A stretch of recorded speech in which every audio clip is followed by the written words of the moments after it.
हम middle class लोगों की सैलरी पूर्णिमा के चांद की तरह होती है। महीने में बस एक बार आती है और धीरे धीरे करके छोटी होते होते मात्र 15 दिनों में गायब हो जाती है। अब चांद तो धीरे धीरे वापस से बढ़ने लगता है, पर हमारा पैसा एक बार खर्च हो गया तो अगले 15 दिनों के लिए उधार, कर्जे या बची कुची सेविंग से निकालना पड़ता है। पर क्या कोई ऐसा तरीका है कि ये पैसा धीरे धीरे घटने की बजाय बढ़ता चला जाए और बढ़ते बढ़ते इतना हो जाए कि हमारी सारी जरूरतें पूरी करके हमें अर्ली रिटायरमेंट और फाइनेंशियल फ्रीडम दिला दे। देखो, वॉरेन बफेट का कहना है कि अगर आपको लाइफ में अमीर बनना है, सक्सेसफुल बनना है, तो आपको कुछ बाकी लोगों से ज्यादा स्मार्ट नहीं, बस बाकी लोगों से ज्यादा डिसिप्लिन्ड होना है। यानी थोड़ा थोड़ा पैसा खर्च करने की बजाय अगर आप इन्वेस्ट करने पर ध्यान दो तो कुछ ही सालों में जो आपको अमीर बना देगा वो है पावर ऑफ कंपाउंडिंग। और ऋषभ और आकाश के साथ भी कुछ ऐसा ही हुआ। तो शौर्य, ऋषभ और आकाश तीन दोस्त रायपुर से मुंबई आए। आंखों में नौकरी के अलग अलग सपने लिए। तीनों के पास अच्छी इंजीनियरिंग की डिग्री थी और साथ ही अमीर होने का सपना भी। ऋषभ का शुरू से रियल एस्टेट की तरफ इंटरेस्ट था और आकाश का स्टॉक मार्केट की तरफ। तो वहीं शौर्य सिर्फ अपनी लाइफस्टाइल अच्छी बनाना चाहता था। शौर्य को लाइफ में हर चीज जल्दी चाहिए थी और लकीली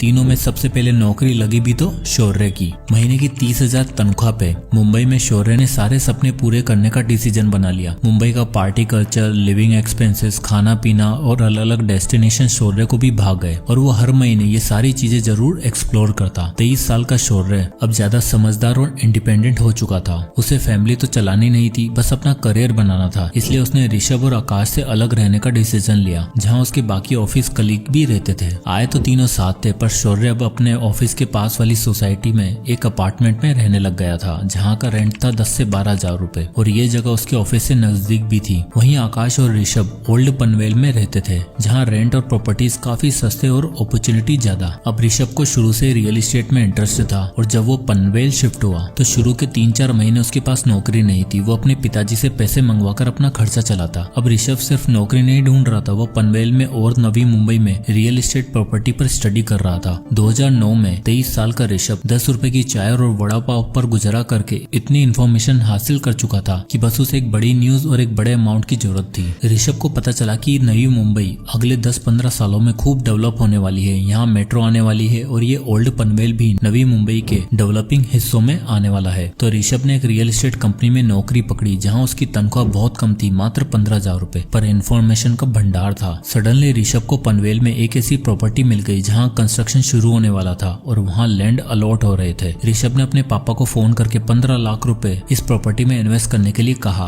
और ये वादा किया कि 10 साल के अंदर अंदर यहाँ डेवलपमेंट होने वाला है और हम इसी 3-4 प्रॉपर्टी खरीद के पूरी तरीके से फाइनेंशियली फ्री हो जाएंगे। अब एक इंडियन फादर कहाँ मानने वाले थे, पर कैसे भी करके ऋषभ ने उन्हें कन्विंस किया और 15 लाख रुपए डलवा लिए। साल 2011 में वो प्रॉपर्टी बनकर तैयार हो गई। उसके साथ ही वहाँ शॉपिंग कॉम्प्लेक्स, हॉस्पिटल, स्कूल बना। ऋषभ ने वो प्रॉपर्टी रेंट पर डाली और 2% का रेंटल यील्ड निकाला। अब ऋषभ की प्रॉपर्टी का दाम बढ़ते जा रहा था और शुरुआती 5 सालों में उसकी प्रॉपर्टी ने रंग दिखाना शुरू कर दिया और 5 साल में उसकी प्रॉपर्टी की वैल्यू 30,17,000 हो चुकी थी और उसे मंथली 60,000 रूपए रेंट आने लग गया था। साथ ही उसकी जॉब भी अच्छी होती जा रही थी। ये दिखाता है कि ऋषभ ने पैसा कमाने से भी पहले उसको ऐसी जगह इन्वेस्ट करने के बारे में सोचा जहाँ उसको फ्यूचर में इनकम आती रहे। वहीं दूसरी तरफ शौर्य 2011 में 25 साल का हो चुका था और अब उसकी लाइफ पूरी तरीके से चेंज हो चुकी थी। उसे मुंबई की फ्लैशी कल्चर की आदत लग चुकी थी और अब वो लाइफ के बड़े बड़े परचेज बिना कुछ सोचे समझे करने लग गया था। 50,000 सैलरी होने के बाद और 3 साल नौकरी करने के बाद शौर्य हर वो काम करने लग गया था जो उसके कलीग किया करते। उसके दोस्तों ने गाड़ी खरीदी तो शौर्य का भी मन हुआ कि अपनी गाड़ी ली जाए। भाई साहब शोरूम में जाते हैं और इन्हें पसंद आती है 6 लाख रुपए की सेडान गाड़ी। अब 6 लाख रुपए एक साथ तो नहीं थे, तो बनवा ली EMI। और अब आप यहाँ देख ही सकते हो कि रेंट के साथ साथ शौर्य का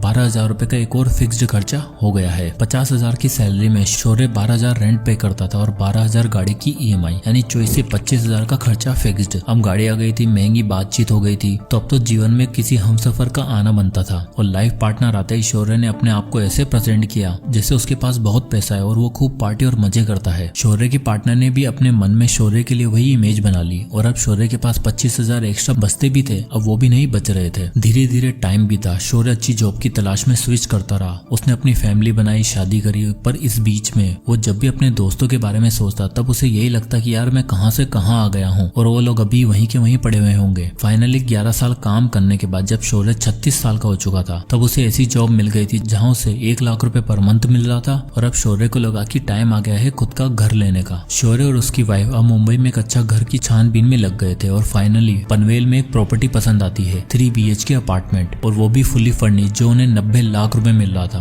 अब 1 लाख की सैलरी वाला आदमी, चलो दोनों मियाँ बीवी की कंबाइंड इनकम 2 लाख भी मान लो, तो 90 लाख तो एक साथ अफोर्ड कर नहीं सकते थे। इसलिए उन्होंने 20 लाख की सेविंग से डाउन पेमेंट करी और बचे 70 लाख की EMI बनवा ली। अब आप यहाँ देख ही सकते हो कि लगभग 58,000 पर मंथ की EMI पे उन्होंने फाइनली अपना ड्रीम हाउस ले ही लिया। सारा पेपर वर्क और लोन प्रोसीजर कंप्लीट होने के बाद जब प्रॉपर्टी ओनर का खुलासा हुआ तो शौर्य के होश ही उड़ गए। असल में जिस नवी मुंबई में शौर्य ने प्रॉपर्टी खरीदी थी वो ऋषभ की ही प्रॉपर्टी थी, एग्जैक्टली वही प्रॉपर्टी जो उसने 2011 में 15 लाख रुपए की खरीदी थी। और अब आप यहाँ देख ही सकते हो कि 11 साल बाद यानी 2022 में जब वो अपनी प्रॉपर्टी बेचने गया तब उसकी वैल्यू 69,78,000 रुपए हो चुकी थी और उसने शौर्य को वही फ्लैट 90 लाख रुपए में बेचा। दरअसल ये परिवर्तन इसलिए हो पाया क्योंकि 2011 में दिखने वाला पनवेल अब 2022 में कुछ ऐसा दिखता था जहाँ सब कुछ पूरी तरीके से डेवलप्ड हो चुका था। ऋषभ ने जो स्पेकुलेट करके प्रॉपर्टी का दाव खेला था वो बिल्कुल सही बैठा और अपनी नौकरी के साथ और कमाई हुई अर्निंग्स को वापस रियल एस्टेट में इन्वेस्ट करते करते अब उसके पास नवी मुंबई में 4 प्रॉपर्टीज थी,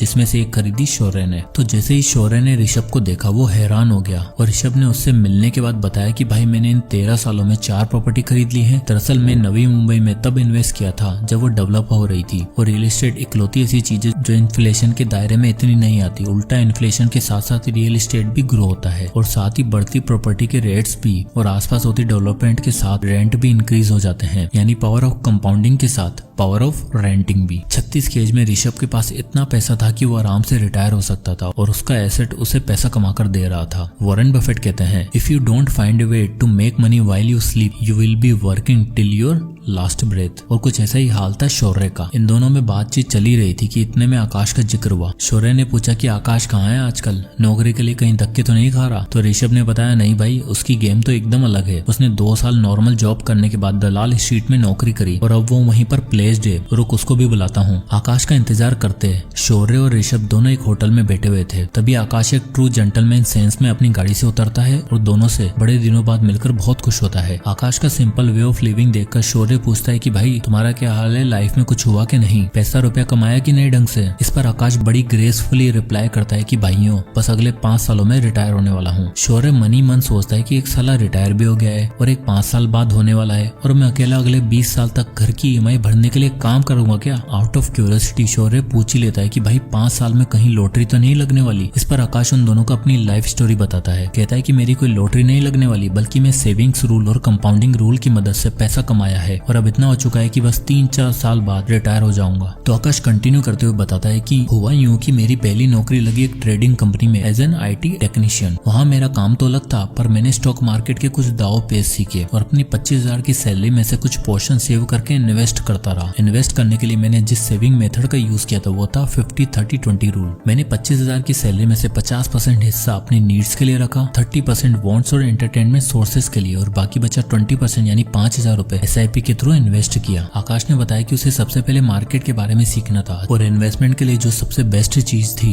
वो था इंडेक्स फंड। इसलिए उसने 5,000 रुपए इंडेक्स फंड में SIP करने का फैसला लिया। इंडिया में निफ्टी 50 इंडेक्स फंड सालाना 10 से 12% का रिटर्न देता है और स्टॉक इस बीच में कैसे परफॉर्म करते हैं आकाश ने अच्छे से सीख लिया था। 5 साल इन्वेस्ट करने के बाद और स्टॉक मार्केट के बारे में सीखने के बाद आकाश को समझ आ चुका था कि अब अगर पैसा कमाना है और अर्ली रिटायरमेंट चाहिए तो अपना बिजनेस बिल्ड करने के साथ साथ इन्वेस्टिंग शुरू करनी होगी। आकाश अब अपनी जॉब के साथ साथ फ्रीलांस फाइनेंशियल असिस्टेंट भी दिया करता था। 28 की उम्र में जहां लोगों को समझ नहीं आता कि UPSC की पढ़ाई करें या नौकरी करें, वहीं आकाश 3 काम करके पैसा कमा रहा था और महीने का 1 से 1.25 लाख रुपए अर्न कर रहा था। इसके बाद आकाश ने बताया कि सबसे पहले मैंने जो 5 साल SIP से पैसे बनाए थे उसको मैंने विड्रॉ किया। उसने बताया कि 5 सालों में उसने निफ्टी 50 इंडेक्स फंड जो उन्हें एवरेज सालाना 10 से 12% का रिटर्न दे रहा था, वहां से उसके 5,000 रुपए 10% के स्टेप अप से 5 सालों में 4,92,000 रुपए बन चुके थे। इन 4,92,000 में से उसने 8,000 एक्स्ट्रा ऐड किए और सबसे पहले 5 लाख रुपए की लमसम इन्वेस्टमेंट करी स्टॉक्स में। इस स्टॉक पोर्टफोलियो में उसे 17% का एवरेज रिटर्न मिल रहा था और आप 10 साल बाद देख ही सकते हो उसके पास कितना पैसा हो चुका होगा, 24 लाख रुपए। पर आकाश जानता था कि अर्ली रिटायरमेंट के लिए सिर्फ इतना काफी नहीं था, इसलिए उसने निफ्टी 50 इंडेक्स फंड में फिर से SIP करने का फैसला किया, पर इस बार 5,000 की नहीं बल्कि एक तगड़े अमाउंट की। आकाश चाहता था कि वो मात्र 10 से 12 साल में 1 से 1.5 करोड़ के अमाउंट को सिक्योर करने के बाद रिटायर रिटायर हो जाएगा, जिसके लिए उसने डिसाइड किया कि हर महीने वो 1,20,000 की इनकम में से 30,000 पर मंथ इन्वेस्ट करेगा और 732 रूल कंपाउंडिंग का यूज करेगा। तो ये 732 रूल ऑफ कंपाउंडिंग कहता है कि अगर आप एक सर्टेन अमाउंट हर साल 10% से इंक्रीज करते हो तो पहले 7 साल में आपके पास 50 लाख रुपए होंगे, फिर अगले 50 लाख मात्र 3 सालों में बन जाएंगे और अगले 50 लाख के लिए सिर्फ 2 साल का और इंतजार करना होगा। आकाश ने वो सर्टेन अमाउंट डिसाइड किया 30,000 रुपए और कैलकुलेशन करी जो कुछ इस तरह आई। यानी आकाश की कैलकुलेशन बिल्कुल सही बैठ रही थी। आप देख ही सकते हो कि 7 साल में 50 लाख, फिर 10वें साल में 1 करोड़ और 12वें साल में 1.5 करोड़। प्लस में जब तक वो रिटायर होता